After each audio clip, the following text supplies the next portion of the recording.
All right, y'all. Today we're going to talk about ecology and global warming and biodiversity. So let's start with ecology. Ecology means the study of interactions between organisms and their surrounding environment. The environment is very complex. Everything interacts with everything else, and everything relies on everything else, whether directly or indirectly. It's just a web of interactions.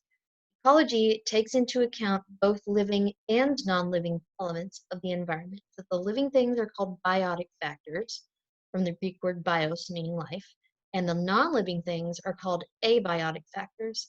Those include physical objects like water, rocks, and mountains, but also immaterial things like chemical factors, water, temperature, climate.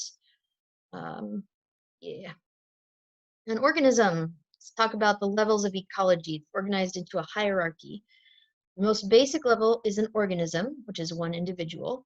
Next is a population, which is a group of individuals of the same species that routinely interbreed, living in the same general area. And you can think of, so like when you drive into Fayetteville, you see the population sign and it says something like 75 or 80,000 or something. It doesn't specify what it's talking about.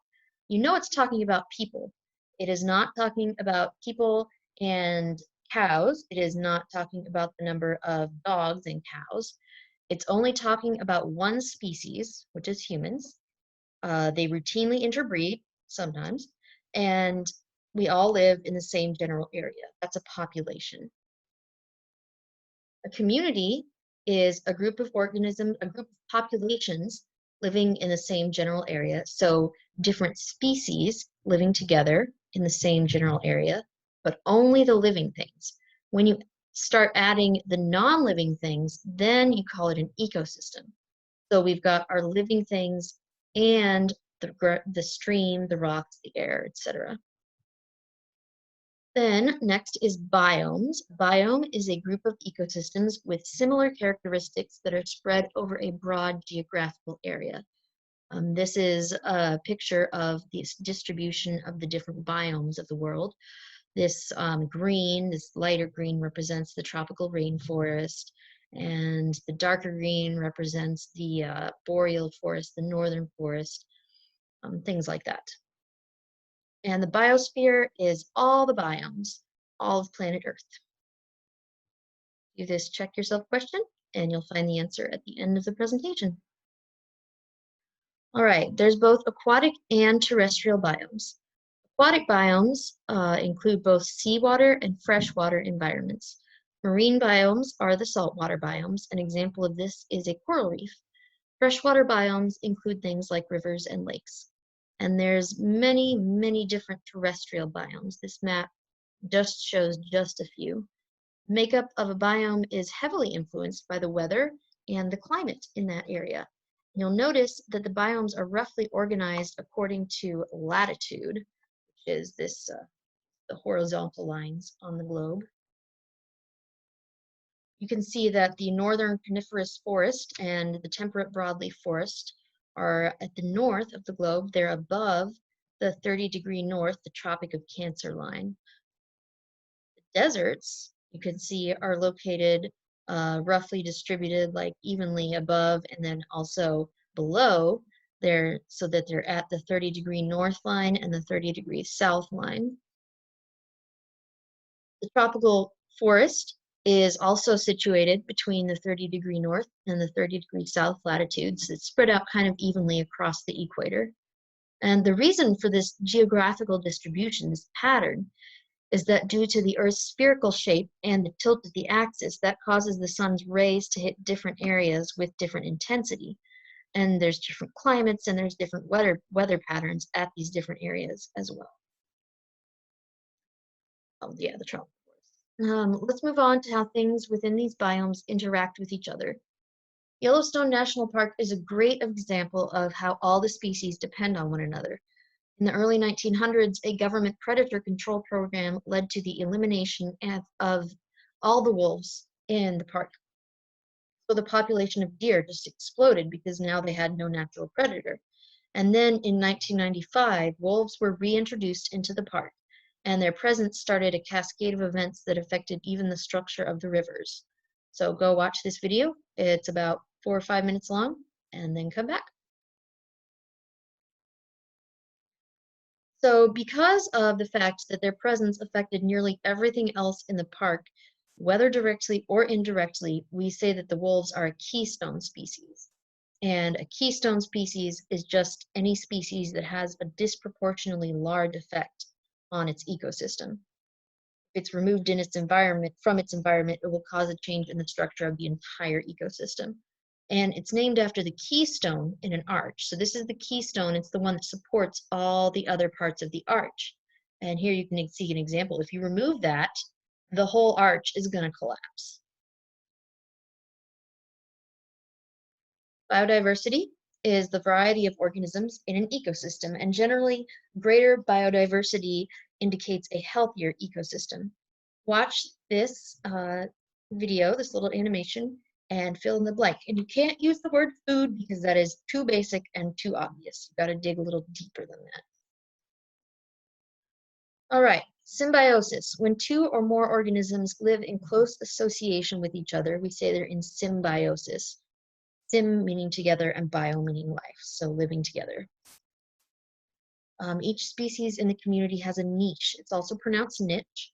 You could think of this as its job in the ecosystem.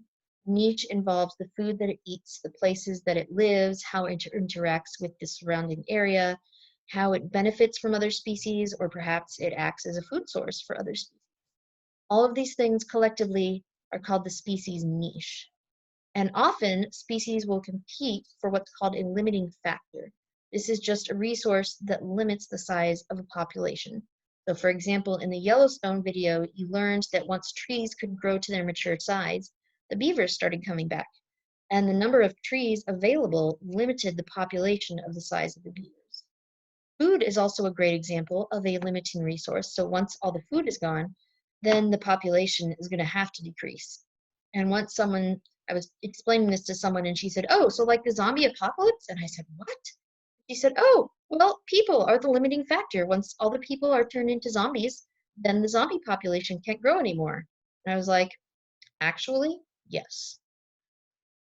Go ahead and watch this little video and answer the questions that are on this slide, and then write them down on a separate sheet of paper. Oh, excuse me. Oh, keep them handy for the quiz later. All right. Still talking about symbiosis, interactions between species. There's different types. First, competition, which is when two organisms compete for a resource, quite obviously. This happens when two populations need the same thing because their niches overlap. Here's a great example, sponges and coral.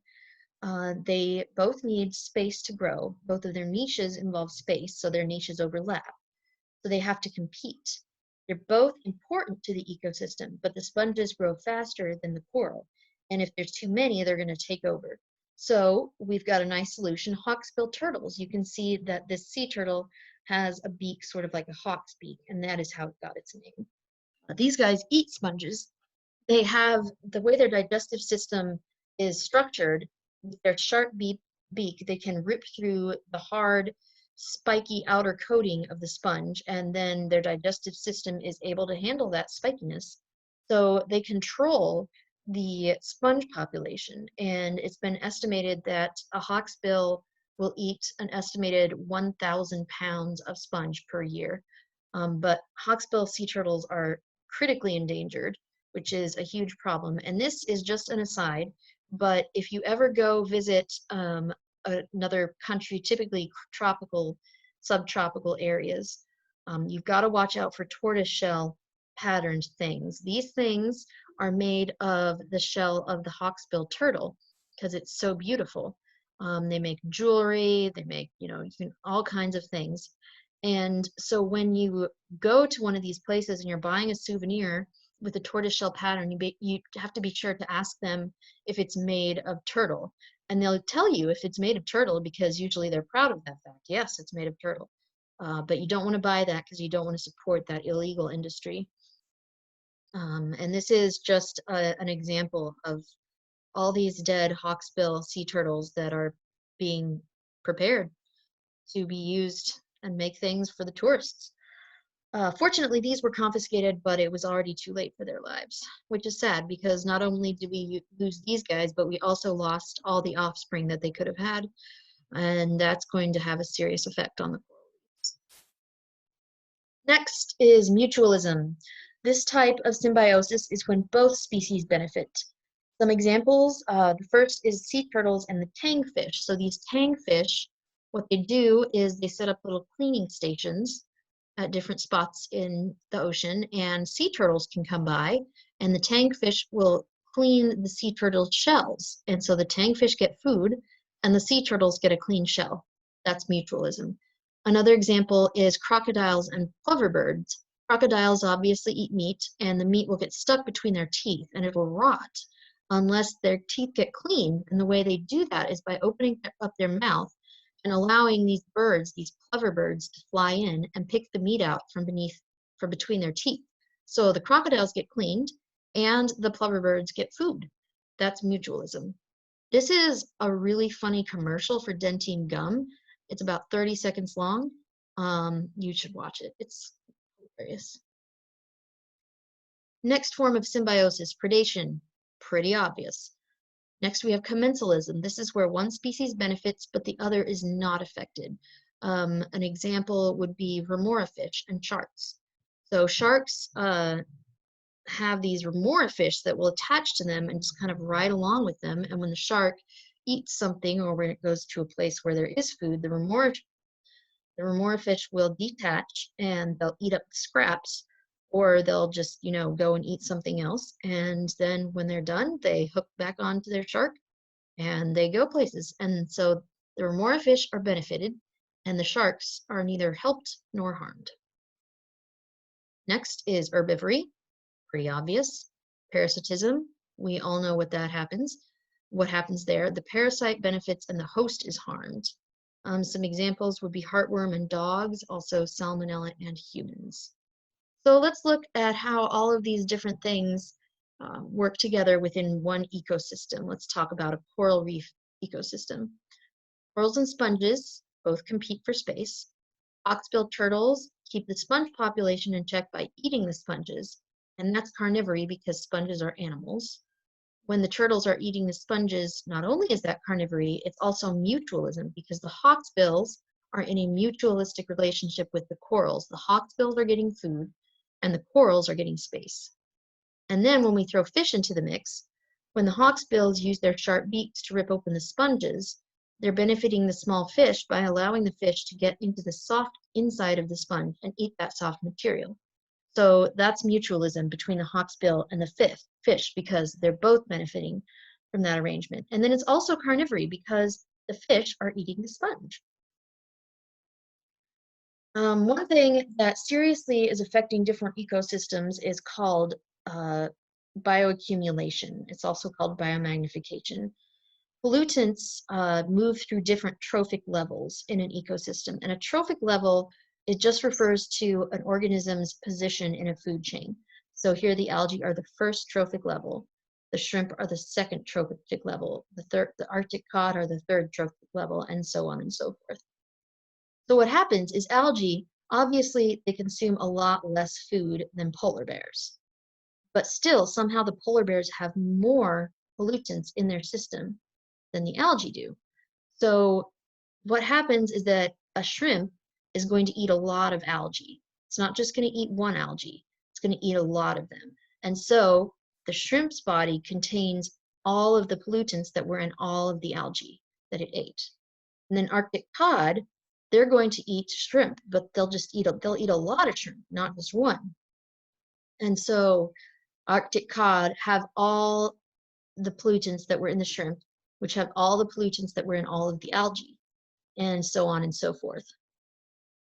Answer this check yourself question and move on. This is a food web. It is an interconnection of food chains. Food chains are just really simplistic. Food webs are more accurate. They show how organisms rely on one another for energy. And the arrow indicates the direction of the energy flow. And you can read it as is eaten by. So let's start down here with the kelps and the other algae. Kelp is a kind of seaweed. Kelp is eaten by the smaller herbivorous fishes and invertebrates. These are eaten by the sea stars, and they are also eaten by the larger crabs. Larger crabs are eaten by larger fishes and octopuses, and you get the idea. So this is where the kelps and the other algae are where these guys get their energy. And these guys get their energy from those guys, which get their energy from those guys, and so on and so forth. Here's a check yourself question for this this picture right here. So answer that and come back when you're done. The answer will be at the end. If an organism is removed from an ecosystem, sometimes it doesn't have a big effect because other species will adapt to fill their niche, or maybe there will be some new species that will come in to the ecosystem and fill that empty niche. Some organisms have a disproportionate effect on the rest of the ecosystem, and those are the keystone species, remember. And if they leave the ecosystem, it's going to have a huge impact and will result in an entire structural change. An example of that would be the wolves in Yellowstone. Bees are also a keystone species. They pollinate over 250,000 plant species. And all of those plant species act as food, not only for us, but for other animals. And then those animals act as food for other animals. And if all of those plants go extinct because they can't be pollinated, that would be really bad. The gopher tortoise digs burrows. You don't usually think of a tortoise as being a digger, but it is.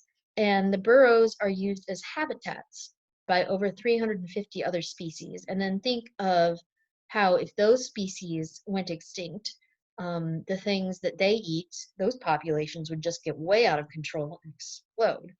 And the things that eat them would go extinct because they wouldn't have food.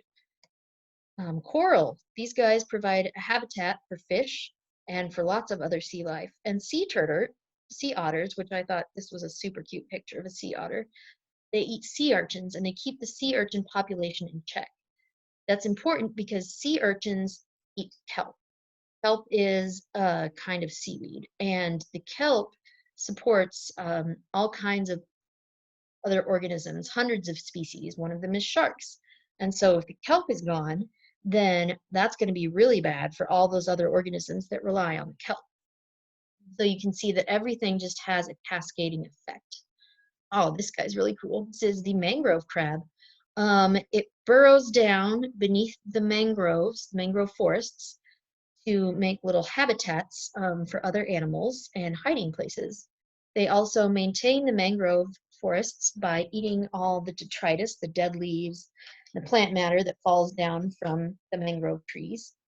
And when they're burrowing, they're aerating the soil, which is allowing the oxygen to get to the roots. And all of this is really important because mangroves are important hideouts for other organisms, and they're also nurseries for various species of fish and other organisms.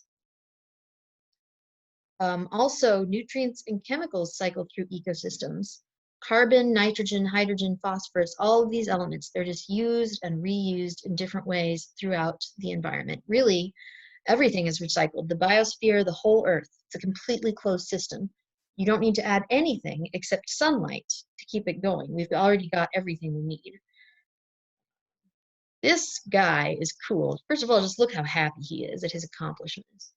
In 1960, David Latimer took a quart of compost and a cup of water and a spiderwort sprout, and the spiderwort is this plant that you see here. And then he closed it up, and he opened it again 12 years later to add some water, and then he closed it up, and he has not opened it since. And this is a completely self-sustaining ecosystem inside this bottle. The bacteria that were in the compost, they break down the dead plant matter, and while doing that, they consume oxygen and they produce carbon dioxide. The plants consume the carbon dioxide and produce the oxygen, and then water just cycles throughout the whole thing. This entire ecosystem is closed. You don't have to put anything in except for energy, which is light, in the form of light. So that's really cool. That's a great example of how everything cycles and recycles, and the Earth is exactly like that. If there's too many nutrients, specifically phosphorus and nitrogen, this is going to degrade aquatic ecosystems. That's because phosphorus and nitrogen act as very powerful nutrients for plants and for plant growth. If you've ever fertilized something and actually looked at the fertilizer label, it tells you the percent of phosphorus and nitrogen that are in the fertilizer. Um, So this could cause an algal bloom, which is a heavy overgrowth of algae. And in some organisms, the cyanobacteria, which is this slimy blue-green algae, will replace the green algae. This is what an algal bloom looks like from the air. This is a city, and there's an algal bloom going on in their water. This is what it looks like in a small pond or a river, and I'm sure everybody has seen these around in different ponds and rivers. What happens is that the cyanobacteria, um, as they die, microbes come and decompose the dead matter, and that consumes a lot of oxygen in the process, and that really depletes the oxygen in the water. Um, the problem is that the mats are going to block the the sunlight that's going to get into the underwater. So if there's any plants down there that do photosynthesis, then the mat is blocking them from getting any light. So that's going to cause a decrease in photosynthesis, which will cause a decrease in oxygen. So that causes death to all organisms that require oxygen, any fish, any other animals down there. And then as these decompose, there's some microbes that are going to consume more oxygen by eating up the cyanobacteria, and that's going to further deplete the oxygen in the water. Some sources of excess phosphorus and nitrogen include fertilizer runoff. So that's when a farm or some kind of field is fertilized and it's next to a river, and then there's excess surface fertilizer, and it rains, and the rain is going to take that excess fertilizer and it'll run off into the groundwater, or it will run off into a nearby water source. Pesticides are also get into waterways by runoff. There's outflow from sewage treatment facilities, and especially animal waste. If there's livestock farms or livestock feeding areas nearby, that's going to contribute a lot of phosphorus and nitrogen, because animal waste is very nutrient rich and it's used as fertilizer in a lot of places. The Buffalo River is now officially classified as an impaired waterway. Thank you, C&H Hog Farms, because they built up their hog farm, on the side of the Buffalo River and dumped all their waste into the Buffalo River. And I don't know who thought it was going to be a good idea to allow that to happen, but here's the results. This is what areas of the Buffalo River next to that place look like. And there's a lot of other areas that look like this too. We've got these algal blooms. You can see the cyanobacteria, the blue-green algae, making this slimy mat. And there's no fish in here. There's no other plants, just the algae that have completely taken over. All right, on to a more cheerful topic. Now we're going to talk about biodiversity loss and climate change. But as we talk about this, keep in mind that humans, we are a species too. And things are changing for the better, and they can continue to improve. And not only that, you can have an impact. And we'll talk about how that happens as well. Biodiversity, remember, is the diversity of species in an area. And it's really important to maintain biodiversity because each organism plays an important role in its ecosystem. And so loss of an organism will have an effect on the rest of the ecosystem. It could be just a small effect, or it could be a huge effect. And we don't really know how most organisms affect one another, fully how they affect one another. So we can't always predict the full consequence of removing an organism from an ecosystem. And biodiversity loss is caused by a lot of different things. We're going to look at 5 factors. The first is habitat loss. Mostly habitats of animals are being lost due to agriculture and urban development, which is just expanding of cities. Usually that's residential areas, subdevelopments, things like that. And as we expand our cities, we take over land that was once used by other organisms for their habitat. We do need to use land, obviously, because we are a species and we need this resource. And species need resources. But we're taking up a lot more room than we need to be taking up, especially with urban development. People are constantly building subdevelopments, like constantly. Like, yeah, constantly. It just keeps happening. Um, Second would be invasive species. An invasive species is a species that comes from a different ecosystem.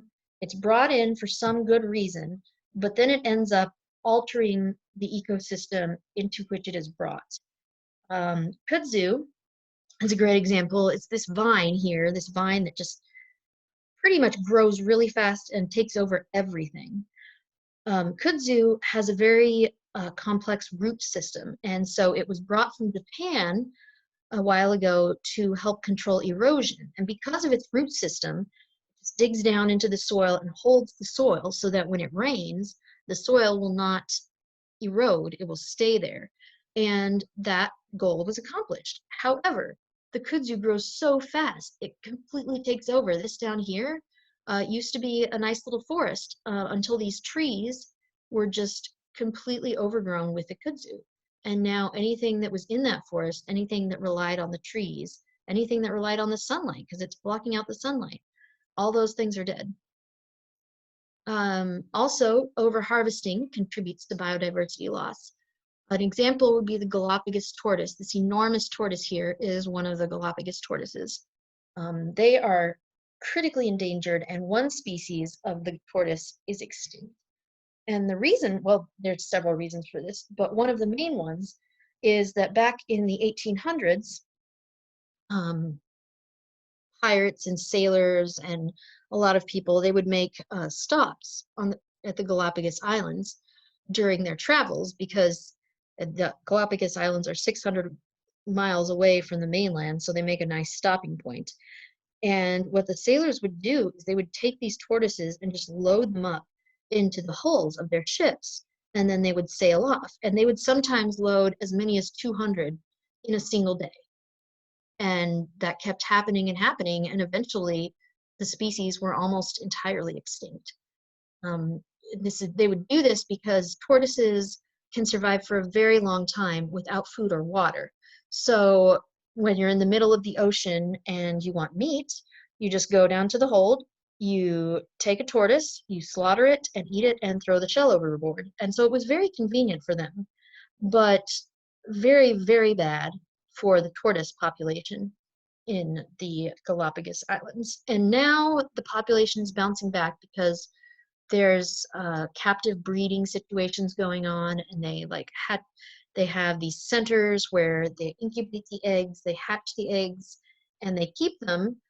They grow the little tortoises until they're large enough and strong enough to take care of themselves and to defend themselves. And then they put the tortoises in these special backpacks and they hike miles and miles into the middle of nowhere in whatever island, and then they unpack the baby tortoises. Well, I guess by that point they're like 12 or 15 years old, so they're not really babies, but they're very small. And they unpack them and just let them go. And that has had a lot of success in repopulating the islands with tortoises. They're still endangered, but we're seeing a lot of success with those captive breeding programs. Pollution, biomagnification, those are also consequences of biodiversity or causes of biodiversity loss. As the ozone layer thins, ultraviolet radiation gets into our atmosphere, gets to the surface of the planet and causes not only people to sunburn, but it causes other animals to sunburn if they're out. I'm sure if your dog has been out in the sun for a long time. I know that I had a dog when I was young who got sunburned constantly on the inside of his ears because he didn't have any hair there. So we ended up having to put sunscreen on him. A little crazy. Um, The thinning of the ozone layer was caused by air pollution with certain chlorine and bromine compounds. And those were found mostly in aerosols. And those chemicals were banned, and people figured out how to make aerosols without those chemicals. And now the ozone is healing. And this is just a little time-lapse animation of how the ozone has been healing over time, if you want to watch that. Another cause of biodiversity loss is global warming / climate change, which we're going to talk about next. These are words we hear about all the time. Global warming, that's an increase in the average global temperature. Global warming is not the same as climate change. Climate change means change of climate, which is weather patterns. Global warming leads to climate change. Another word we hear a lot is sustainability. Sustainability is a condition that meets the needs of the present without compromising the ability of future generations to meet their own needs. So you often hear about sustainable farming, sustainable tree farms, especially around Christmas, you hear that a lot. And what that means is that for every tree cut down, another tree is planted, at least one more, so that in the future, people will still have trees to harvest. Oh, the greenhouse effect. Greenhouse gas is any gas that contributes to the greenhouse effect by absorbing infrared radiation. And that is kind of radiation from the sun that we perceive as heat. Go ahead and watch this little video and answer those questions. Greenhouse gases trap infrared radiation, which we feel as heat. Here's some great examples of what that can do. Mars has an extremely thin atmosphere. It's very, very cold because there's nothing, like there's no quote unquote thermal blanket around the planet to trap in heat. Venus has an extremely thick atmosphere. It's very hot. The surface pressure is immense. And it's really difficult to study the surface of Venus because we've sent a few probes there, but several hours after the probe lands on the surface of the planet, it just completely ceases to function. So we don't know what happens. Probably it's just getting squashed and melted. But Venus is a great example of what happens if you have too many greenhouse gases in your atmosphere. And Mars is an example of what happens if you have too few. So do this check yourself question. You'll find the answer at the back of the presentation. Greenhouse gases include nitrous oxide, methane, and carbon dioxide. Carbon dioxide is the main greenhouse gas. Methane, that's basically farts. And so when people talk about how being vegetarian will help reduce carbon emissions, specifically beef, because cows fart a lot. And they are the source of most of the methane in the atmosphere, actually. That's cow farts. Yep. So if we were to eliminate cows from the equation, then like get rid of cow farming, then that would decrease the amount of greenhouse gases in the atmosphere. I'm not saying that's something that should happen. I'm just saying that that would be one consequence of that. Another word you hear a lot is carbon footprint. Your carbon footprint is just the amount of greenhouse gases you release into the atmosphere over the course of your lifetime. So go ahead and watch this animation and then explain how an apple has a carbon footprint. More about greenhouse gas emissions. In the year 2017, 34% of the carbon dioxide emissions came from transportation, from things like shipping and receiving. When you order something from Amazon, it's got to get to your house somehow. Maybe it comes on a truck, maybe an airplane. Either way, generating electricity causes carbon dioxide emissions. So those are the two main sources of carbon dioxide emissions in the atmosphere. The average global temperature has risen approximately 1.8 degrees Fahrenheit since 1900s, and it continues to rise at an increasingly rapid rate. And 1.8 degrees does not sound like a lot, but if you think of it in terms of biological systems, it's actually a big deal. The average human body temperature is 98.6 degrees Fahrenheit. And if you add 98.6. If you add 1.8 degrees Fahrenheit to that, you're going to have a temperature of like 100 degrees. And so you're going to be walking around trying to conduct your daily activities with a body temperature of over 100 degrees. And that's the point at which you should be going to the doctor and not to the grocery store. I'm not saying that global warming is going to increase your body temperature. I'm saying that you have to think about this in terms of biological systems, and then it makes sense why it's such a big deal. Coral reefs, especially coral, is extremely sensitive to changes in temperature. This graph shows the differences in annual average global temperature compared with 20th century average. So if you were to take the temperatures from 1880 all the way over here to 2015 and average all those temperatures, that's what they used as zero, average of all those temperatures. And then any deviation, each bar shows the deviation from that temperature in any given year. So from 1880 to, let's say that's almost 1940, the average was colder. The temperature was colder than the century's average. And starting then, it began to be warmer. And this just shows how fast the temperature is increasing and how it's deviating from the average of the century. This is another little diagram that shows that. This is zero. So what they did was they took the long-term average temperature from 1951 to 1980, and here we're using degrees Celsius, and they took the average of that and then they set that as zero. Right there, that color is zero. And so any deviation in a positive, a more hot direction, we're going to color with this gradation of yellow to red. So you can see that the temperature has increased from the average in North America, in basically everywhere, but the greatest increases have been seen towards the north. And so what's happening, oh, go back, put this away. Oh my God, what the actual, anyway. So what's happening is that the areas in the north are the most affected by this global warming, this global climate change. It's going to affect the organisms that live in the north the most. The tundra, the taiga, the polar ice biomes, the polar bears, the Arctic hares, everything that lives up there. Because when you are adapted to live in a cold northern environment, and that cold northern environment becomes warmer, there's nowhere colder you can go.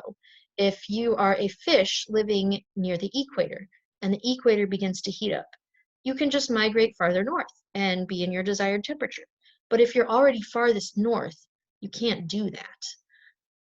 Especially parts of Alaska and Canada, the average winter temperature there has risen more than 6 degrees Fahrenheit since 1961, which is a lot. This graph shows the concentration in the atmosphere of various greenhouse gases over time. We use different units for each greenhouse gas. So over here on this side, we have the units for carbon dioxide and nitrous oxide. And on this side is the units for methane. And then here's the year. And you might be wondering to yourself, how do we know from the year zero what the atmospheric concentration of those gases was? And here's the answer. Ice cores. They take these cylinders and just drill them down into the ice and come up with these cylinders of ice. And based on the different banding patterns, the gases trapped in the ice, the melting and cooling patterns, you can see the scientists can deduce the composition of the atmosphere at each particular time. Moving on. So you can see the amount of greenhouse gases has fluctuated over time. It's increased and it's decreased, but it's increased really rapidly. It's really exploded within the past century over a really short period of time once we get over here to the 1900s and the 2000s, especially right here.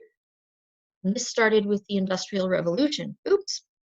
Back in the 1900s, when people started building factories to mass produce different things, processes necessary to run those factories, the burning of coal and the like, all produced those greenhouse gases. And then cars were invented, and cars also emit carbon dioxide, and so on and so forth. So it's pretty clear that an increase in atmospheric greenhouse gases is due to modern day human activity. But this does not mean that humans are bad or the human race should be eliminated from the face of the planet. We don't need to feel guilty for existing. First of all, nobody can control whether or not they were born. So you don't need to feel guilty about that. Secondly, this just means that the human race as a whole needs to take a really serious look at how our actions are impacting our home, how they're impacting our planet. We need to make some big changes. Unfortunately, the vast majority of this power is in the hands of government leaders. We can recycle and stuff, but that alone won't stop what's happening. Our best chance is to use our power as voters.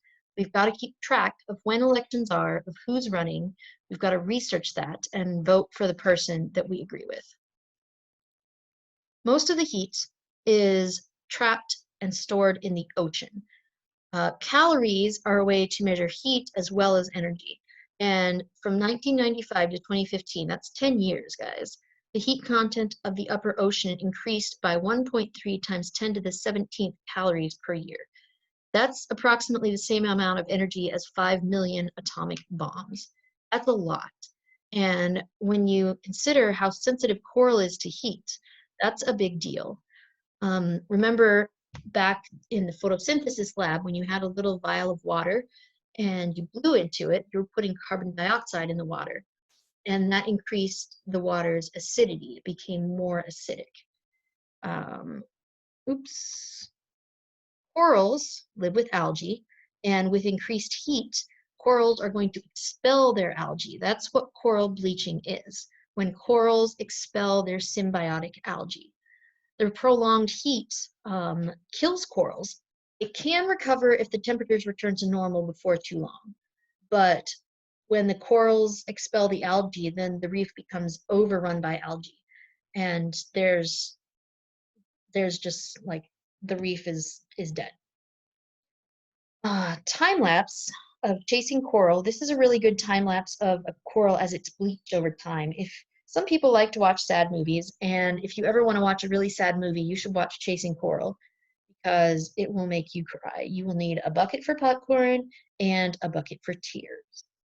It just they don't use they actually use actual evidence. They take cameras out into the ocean and show you actual images of what is going on over time. Some people are trying to grow these quote unquote super corals, which are corals that are resistant to greater heat and greater acidity. So we're thinking about doing that. What would happen if all the coral reefs died off? Go ahead and watch this little animation and then come back when you're done. So what can we do? Ride a bike. Yes, obviously. But that's only effective to a point. I live in Fayetteville and I work in Bentonville, and I am not going to be riding my bike back and forth every time I have to go to work. The sad truth of it is that living in America, you almost have to have a car, unless you live like in some really fantastic city where there's a great public transportation system. Like I guess New York, you really can't own a car there. But I mean, there's really no getting around a car, which is sad. Change your personal habits, reuse things, recycle, obviously. Recycling will not save the planet on its own, but it is a really good thing to do. The most important thing to do is to vote, to find out when the elections are, research the candidates, vote for the right one, and also keep up with what's going on in the national government. And call your legislators and tell them how to vote. And they care about that because you vote for them and they want to stay in power. So you tell them how to vote on the issues and they know that you will vote for them. Ocean conservation. The ocean is so important. What can I do? You can buy seafood that is farmed and caught responsibly. That means there's no bycatch of other animals. Bycatch is basically accidental catch of other animals, sharks, turtles, things like that, when you're really just trying to catch fish. Longline fishing, sometimes called circle hook fishing, is when there's a boat and they string this long fishing line, sometimes dozens of miles long, with thousands and thousands of hooks. And the general idea is to catch fish, but anything can come up and bite on one of those hooks, and then it's just dragged for miles and miles as the boat keeps going. And that causes mass drowning of species incidentally caught, like seabirds, sharks, turtles, that kind of thing. Um, this is a really good app to check if the seafood that you're eating before you buy it is sustainable or if it's farmed responsibly. A lot of jargon. Wild caught. This means nothing except that it was caught in the wild. You don't know how it was caught or with what it was caught. You don't know what else may have been caught when your seafood was being caught. So that basically means nothing. Dolphin safe or dolphin friendly just means that that seafood was caught using a method that is designed to avoid targeting dolphins, uh, but only specifically dolphins. It doesn't address any of the other animals. Free school caught means that the tuna were caught by nets, or fish, I guess, were caught by nets specifically designed to target fish only. So other marine life are less impacted when they're using free school fishing. So that's a better option. Sometimes you'll see pole and line caught or pole caught. Well, okay, that's obvious. It's just um, fishers standing around the edge of a boat and fishing with a line and a pole. And that's really the best way to get seafood because you're only catching what you want. If you pull up something that you don't want to catch, you can just put it right back in the ocean. Responsibly caught and sustainably caught means nothing unless it is accompanied with a description of how it was, quote unquote, responsibly or sustainably caught. Don't just take their word for it. Turtle safe means that when fishing, they used some kind of method that minimizes sea turtle bycatch. That's really important. Oh, yes. The most sustainable canned tuna you can get around here can be found at Whole Foods. It's the Whole Foods brand or the Aldi brand of tuna. You could go here for more information. I love eating tuna. It's really sad. I just can't do it anymore. Mercury, bioaccumulation, you know. Answers to check yourself questions. The answer to this is C, a community, because we're only looking at the living things. Remember, a community is only the living things. And when you look at the non-living things as well, that's an ecosystem. This is A, pesticide use, and you can guess that because pesticide is a chemical toxin, and we're talking about toxins. The consequence of removing the sea stars would be that the population of abalones will grow. Let's talk about the population of sharks will shrink. Well, the population of sharks is not going to shrink that much because they have sea otters to eat, and sea otters have all these different sources of food. So if sea stars is taken away, the sea otters are probably going to be fine. Option C, there would need to be more kelp and algae to support the other organisms. No, because in fact there's fewer organisms, so there could be fewer kelps and algae. There will be an effect. No, there is always an effect. If there were no greenhouse gases in the atmosphere, the Earth would be about 30 degrees cooler. And that's the end. Go take the quiz.